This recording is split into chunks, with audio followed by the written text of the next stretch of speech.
Shalom everyone, I'm Naila from Alpha Bible College. Thank you for watching my videos. YouTube पर channel है Straight from the Bible with Naila के नाम से please like and subscribe ज़रूर कीजिएगा। मैंने जैसे ही वीडियो का स्टार्ट लिया वर्डिंग में थोड़ा सा चेंज लगा होगा आपको। एक्चुअली मेरी एक फ़ीमेल फॉलोअर हैं, कुछ देर पहले ही उन्होंने मेरी करेक्शन की है, ये भी पूछा है कि माइंड मत कीजिएगा। जी मैंने बिल्कुल माइंड नहीं किया है, क्योंकि जो करेक्शन है सही वाली उसको ज़रूर एक्सेप्ट करना चाहिए और ऐसे ही तो हम सीखते हैं। आज मैं जिस टॉपिक पर आपसे बात करने को हूँ, टॉपिक उसी को आगे लेकर जा रही हूँ कि क्या कलाम मुक़द्दस गैर कौम में शादी की परमिशन देता है। तो इससे पहले 2 वीडियोस बन चुकी हैं। नहीं, बिल्कुल नहीं, कलाम पाक गैर कौम में शादी की परमिशन नहीं देता है। ये भी बात हुई थी कि गैर कौम वाले कौन हैं। तो गैर कौम वाले वो तमाम लोग हैं जो खुदावन यीशु मसीह को अपना वाहिद निजात दहिंदा नहीं मानते हैं, और ना ही वो खुदावन यीशु मसीह को कामिल इंसान और कामिल खुदा मानते हैं। हम तमाम मसीही इस बात पर ईमान रखते हैं कि यीशु मसीह ही खुदावंद हैं। जो लोग इस बात का इनकार करते हैं वो गैर कौम में से कहलाते हैं।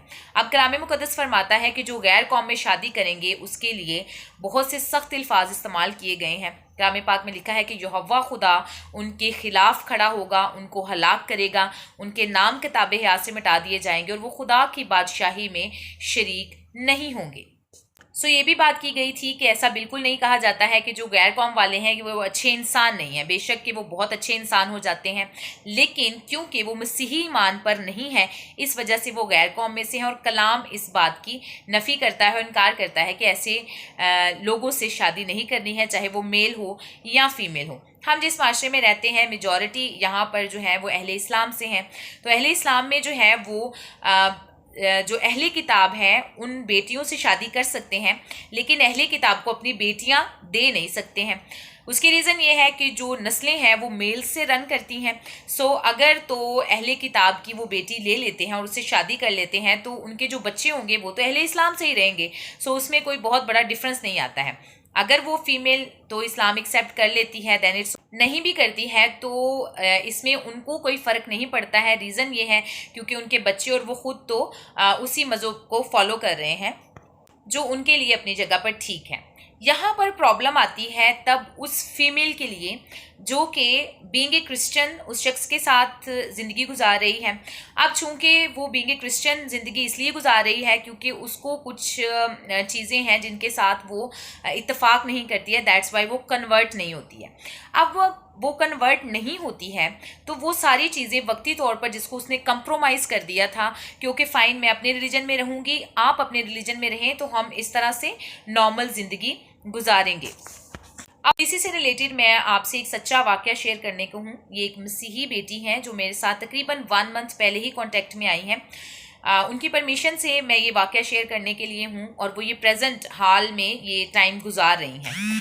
अब ये है कि जब तक हमारे साथ होता नहीं है कुछ, तब तक हम सीखते नहीं हैं। ये वाक़या शेयर करने का मकसद ये है कि आप सीख सकें कि शायद अगर आप किसी गैर मसीही के साथ कांटेक्ट में हैं या रिलेशनशिप में हैं तो अभी से कॉन्शियस हो जाएं, क्योंकि कुछ चीज़ें हमें अभी से बेहतर लग रही हैं और लग रहा है कि शायद ऐसा कुछ नहीं होगा, बट जब आप ये स्टेप ले लेती हैं तो आगे चल के आपको क्या क्या चीज़ें सफ़र करनी पड़ती हैं आप इस मसीही बेटी की ज़िंदगी से सीख सकती हैं।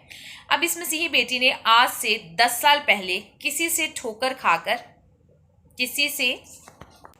खाकर आई होप आप समझ गए होंगे, एक गैर मसीही शख्स से शादी कर ली। कंप्रोमाइज़ ये किया गया, मैं अपने मज़हब में रहूँगी, आप अपने मज़हब में रहना।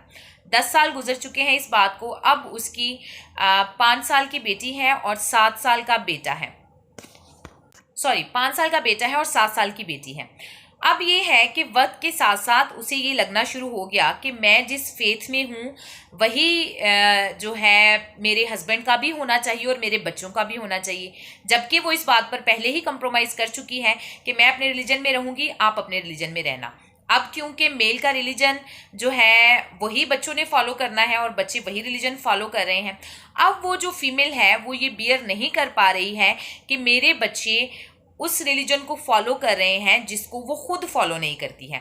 और अब जब वो कलाम पाक को पढ़ती है, जिसको उसने पहले भी पढ़ा था और जाना था, लेकिन शायद वो उस तरीके से इस चीज़ को नहीं समझ सकी है, वो ये जान गई है कि कलाम पाक के मुताबिक अब मेरे बच्चे जो हैं और जो मेरे हस्बैंड हैं वो खुदा की बादशाही में शरीक नहीं हो सकते। शायद शायद शायद एज ए मदर हम अपने बच्चों के लिए ज़रा सा भी दुख या उनके लिए थोड़ी सी भी तकलीफ को बर्दाश्त नहीं कर सकते। अब कलाम मुकद्दस कहता है कि अगर जो गैर कौम में जाएंगे या जो गैर कौम में हैं वो खुदा की बादशाही में शरीक नहीं होंगे, अल्टीमेटली वो जन्नत में नहीं जाएंगे, दोज़ख में जाएंगे। अब वो मेरे साथ ये डिस्कस कर रही थी कि जो मेरे बच्चे हैं क्या वो बादशाही के फर्जंद नहीं हैं। जी बिल्कुल, कलाम मुकद्दस तो यही कहता है, क्योंकि वो आपके फेथ के मुताबिक नहीं है। ओ माय गॉड, ये बहुत ख़तरनाक हालत है। अब इसमें वो बहुत ज़्यादा क्या कहते हैं, रिग्रेट फील कर रही थी, रो रही थी, पछता रही थी कि मुझसे ये बहुत बड़ी मिस्टेक हो गई है। अब उसने इरादा किया और अपने हस्बैंड से बात की, और इवन ना सिर्फ बात की बल्कि कहा कि हमें अलग हो जाना चाहिए।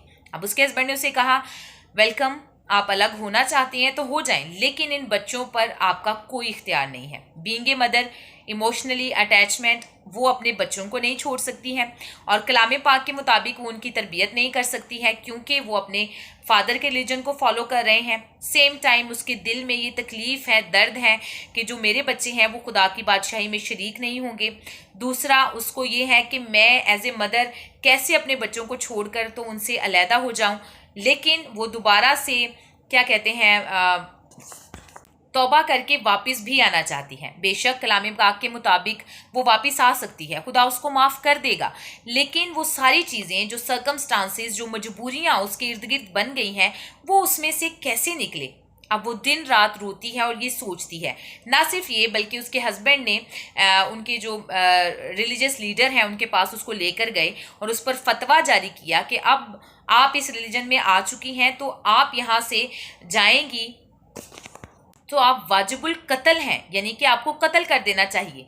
और इसके अलावा जो उसके रिलेटिव्स हैं या इर्द गिर्द के लोग हैं वो स्टिल उसको बैड वर्डिंग, जो भी गलत किस्म के अल्फाज हैं वो उसके लिए इस्तेमाल करते हैं, ठीक है, जिसको पाकिस्तान में बड़े ही नेगेटिव वे में ईसाई, चूड़ी और इस तरह के अल्फाज इस्तेमाल किए जाते हैं। तो आखिर क्या मिला उस लड़की को इस रिलीजन में शादी करके, गैर कौम में शादी करके? डेफिनेटली कुछ नहीं। देखें, अगर तो कोई दूसरे रिलीजन से इंस्पायर हो के कन्वर्ट होता है और फिर उसमें कायम रहता है तो वो एक अलग स्टोरी बन जाती है, लेकिन मेजॉरिटी ऐसा होता नहीं है। मेजॉरिटी लोग प्यार में, मोहब्बत में, इश्क मशूकी में ये स्टेप ले लेते हैं, और जब ये स्टेप ले लेते हैं तो उसके बाद जो चीज़ें उनको देखनी पड़ती हैं या हालात उनके सामने आते हैं, उसको जो शायद वो ऊपर से दुनियावी लिहाज से फिजिकली कंप्रोमाइज़ करके चलते जाते हैं, लेकिन स्पिरिचुअली और मेंटली वो कभी भी सेटिस्फाइड नहीं हो पाते हैं। ना सिर्फ सेटिस्फाइड, डिससेटिस्फेक्शन उसके अंदर होती है, बल्कि वो खुदा की बादशाही से अपने आप को, अपने बच्चों को भी दूर लेकर जाते हैं। इसके अलावा वो दूसरों के लिए ठोकर का बायस बनते हैं, और कलाम पाक में लिखा है कि जो तुम्हारे सबब से ठोकर खाएगा उसके लिए बेहतर है कि चक्की का पाट उसके गले में डालकर गहरे समंदर में डाल दिया जाए। और खुदा आपके खिलाफ हो जाता है, और ना सिर्फ खिलाफ होता है बल्कि वो फरमाता है कि बादशाही में से आपका नाम किताबे हयात में से हटा दिया गया है। सो उस फीमेल ने मुझे कहा कि ये मेरी बात, मेरी जो ज़िंदगी है, इस वाक़ये को शेयर किया जाए ताकि और कोई लड़की इस तरह के ट्रैप में ना आए। ये ट्रैप सिर्फ गैर कौम की तरफ से ही नहीं हो सकता, बल्कि ये ट्रैप है जिसको हम लव का नाम देते हैं। ये लव ट्रैप है जिसको हम कहते हैं देखा, प्यार हो गया, फीलिंग्स अटैच हो गई। देखिए, अगर आप फीलिंग्स की बात करते हैं तो आप एक छोटी सी गोट या कैट भी घर में पाल लेते हैं ना, डेली देखते हैं, डेली उससे बात करते हैं, उसके साथ कांटेक्ट में रहते हैं, तो प्यार आपको उससे भी हो जाता है। सो यहाँ पर एक बेस्ट थिंग ये है कि आपको इन चीज़ों से पहले ही अवॉइड करना चाहिए, बचना चाहिए। जबकि आपको पता है कि कलाम पाक गैर कौम में शादी की इजाज़त नहीं देता, तो आप इन चीज़ों से पहले ही बचें। कैसे बच सकते हैं? अगर तो आप प्रोफेशनल लेडी हैं तो आप इस तरह के रिलेशनशिप में आए नहीं, बातें कम करें, फ़ोन नंबर एक्सचेंज मत करें, और अपनी लिमिट्स का ख्याल रखें। मैं सिर्फ ये प्रोफेशनल लेडीज़ को नहीं कहूँगी, जो घरों में भी रहती हैं और घरों में भी हमारे इर्द गिर्द गैर कौम के लोग काफ़ी ज़्यादा रहते हैं, तो हर लिहाज से कॉन्शियस रहने की ज़रूरत है। बेशक पेरेंट्स को कॉन्शियस रहना चाहिए, चर्चिज़ को कॉन्शियस रहना चाहिए, बड़े बहन भाइयों को कॉन्शियस रहना चाहिए। तो इन चीज़ों का पहले से ख्याल रखा जाए। जबकि अब ये प्रॉब्लम आ गई है, अब उसके पेरेंट्स चाहते हैं कि उसको इस चीज़ से आज़ाद कराया जाए, लेकिन क्योंकि यहाँ पर मेजॉरिटी में है, वो तो आज़ाद हो जाएगी, बट बीइंग ए मदर वो अपने बच्चों को कैसे छोड़ दें। और अगर वो अपने बच्चों को वहाँ पर नहीं छोड़ती है तो उसको खुद भी वहाँ पर रहना पड़ेगा। तो दिन रात वो इसी स्ट्रेस में और इसी पशेमानी में ज़िंदगी गुजारती है कि मैं इससे कैसे आज़ाद होंगी। और अब हालात इस तरह से हैं कि उसके हस्बैंड कहते हैं कि मैंने पहले कहा था कि तुम इस तरह से अपनी प्रेयर किया करो और इस तरह से, लेकिन अब मैं इसकी भी इजाज़त नहीं दूंगा क्योंकि मेरे बच्चे बड़े हो रहे हैं और वो तुम्हें देखेंगे तो तुमसे सीखेंगे, और मैं नहीं चाहता कि वो तुम्हारे रिलीजन की या तुम्हारे फेथ की कोई भी बात सीखें। अब देखिए, वो पर्सन तो अपनी जगह पर ठीक है, उसने जो कमिटमेंट की थी वो उसको पूरा कर रहा है। अब यहाँ पर जो सफ़र कर रही है वो फीमेल सफ़र कर रही है, क्योंकि उसने जो कमिटमेंट की थी अब वो उस पर पूरा नहीं उतर रही है, क्योंकि उसको जो स्पिरिचुअली उसका जो ज़मीर है वो अब उसको इस बात के लिए परेशान कर रहा है और वो पछता रही है। अब दिन रात ना बच्चों के साथ वो ताल्लुक़, ना हस्बैंड के साथ वो ताल्लुक़, ये भी कोई ज़िंदगी है? क्या ऐसे ही ज़िंदगी का ख्वाब देखा था कि हमेशा साथ रहेंगे, साथ जिएंगे, साथ मरेंगे, साथ खाएं पिएंगे, बाहर जाएंगे, इंजॉय करेंगे? क्या यही इंजॉयमेंट है? जब आपका मेंटली एक दूसरे के साथ केमिस्ट्री नहीं है, आप एक दूसरे के साथ अटैच नहीं है, स्पिरिचुअली अटैच नहीं है, सो ये वक्ती तौर पर फीलिंग्स हैं। तो मैं उन तमाम तर फीमेल्स से जो ऐसी सोच रखती हैं कहना चाहती हूँ, अभी वक्त है, प्लीज़ बच जाएं इन चीज़ों से, ताकि आने वाले वक्त में आपको पछताना ना पड़े। वक्त के साथ साथ सब कुछ मिल जाता है, अच्छा घर भी मिल जाएगा, आपको अच्छी गाड़ी भी मिल जाएगी, आपको अच्छा लाइफ पार्टनर भी मिल जाएगा, आपको अच्छी अर्निंग भी मिलेगी, हर चीज़ आपको मिल जाएगी। खुदा ने कहा है कि तुम मेरे कलाम पर अमल करो, पहले मेरी रास्तबाजी तलाश करो, तो ये सब चीज़ें तुम्हें मिल जाएंगी। एक गलत शादी करने से इंतज़ार करना ज़्यादा बेहतर है। नहीं भी मिलती तो क्या, हमारे लिए प्रायोरिटी क्या है? खुदा के कलाम पर अमल करना, हमेशा की ज़िंदगी को हासिल करना, ऐसी दौड़ दौड़ना कि हम जीत सकें और खुदा की बादशाही में शामिल हो सकें। सो हमारे लिए प्रायर जो है, जब खुदा का कलाम होगा तो हम इन चीज़ों में या इन सर्कमस्टांसिस में नहीं फंसेंगे। देखें, मैं फिर से कहना चाहती हूँ, यहाँ माइनॉरिटीज़ में है, तो आने वाले सर्कमस्टांसिस में फंस के बेशक कि आप उसमें से निकल सकते हैं, और अगर आपसे गलती हो गई है तो इसकी माफ़ी है, लेकिन बताना ये चाहती हूँ, फंसना ही क्यों है, जाना ही क्यों है? वक्ती तौर पर उन फीलिंग्स को ओवरकम क्यों नहीं करना है? उन तमाम चीज़ों को जिन पर आपको लगता है मैं जी नहीं सकती, मैं मर जाऊंगी, मैं कैसे रहूंगी उसके बगैर, ये वक्ती तौर पर आपकी फीलिंग्स हैं, इनसे बचें। रो लें, तड़प लें, पछता लें पहले, इससे पहले कि बहुत ज़्यादा देर हो जाए। सो मेरा ये वाक़या शेयर करने का यही मकसद था, और उस बेटी का भी यही मकसद था कि मेरी हालात ज़िंदगी शेयर की जाए, ताकि मैं बहुत से चाहती थी कि वो अपनी ज़िंदगी को शेयर करें, ताकि वो एक एग्ज़ाम्पल बने, ताकि जो भी फीमेल्स इस तरफ जा रही हैं या जाने का सोचती हैं वो इस चीज़ से सीखें। क्योंकि शी सेड टू मी कि उसने कुछ भी हासिल नहीं किया है सिवाय पछतावे के, और शायद कुछ ही वक्त उसने अच्छा गुजारा होगा, लेकिन फिर उसके बाद से प्रॉब्लम्स आना शुरू हो गई। ना फैमिलीज़ ने एक्सेप्ट किया, ना ही अपनी फैमिलीज़ की तरफ से कोई रिस्पेक्ट मिली, और दूसरों के लिए भी ठोकर का बायस बनी, अपने बच्चों के लिए ठोकर का बायस बनी, अपने लिए पछतावे का और परेशानी पशेमानी, दिन रात एक दर्द और तकलीफ़ और कर्ब में वो मुब्तला है। शादी के बाद शी सेड टू मी कुछ ही टाइम अच्छा गुजरा, लेकिन उसके बाद अभी तक 10 साल हो चुके हैं, दिन रात सिवाय पछतावे के उसने कुछ भी हासिल नहीं किया। सो हाँ, एक और बात उसने मुझे कही, बड़ी ही पेनफुल मुझे लगी, वो ये थी कि शी सेड टू मी कि उसके अपने बच्चे उसको काफिर कहते हैं, क्योंकि उसके फादर ने बताया है कि जो तुम्हारी मदर है वो काफिर है। So it's very very very painful thing.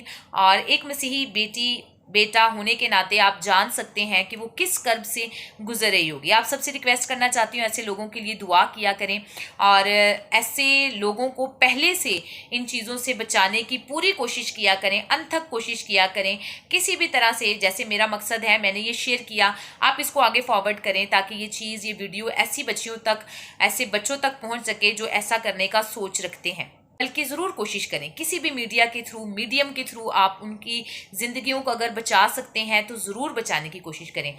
So at the end यही कहना चाहूँगी कि पाक रूल कुदस खुदा आपकी रहनुमाई करे ताकि आप इन ज़िंदगियों को और इन रूहों को बचाने का वसीला बन सकें और हम सारा जलाल मसीह के नाम को दे सकें ताकि किसी की हिलाकत ना हो। क्योंकि कलाम में लिखा है कि मैं नहीं चाहता किसी की हिलाकत हो, बल्कि यही चाहता हूँ कि हर एक की तौबा तक नौबत पहुँचे। Thank you so much. God bless you all.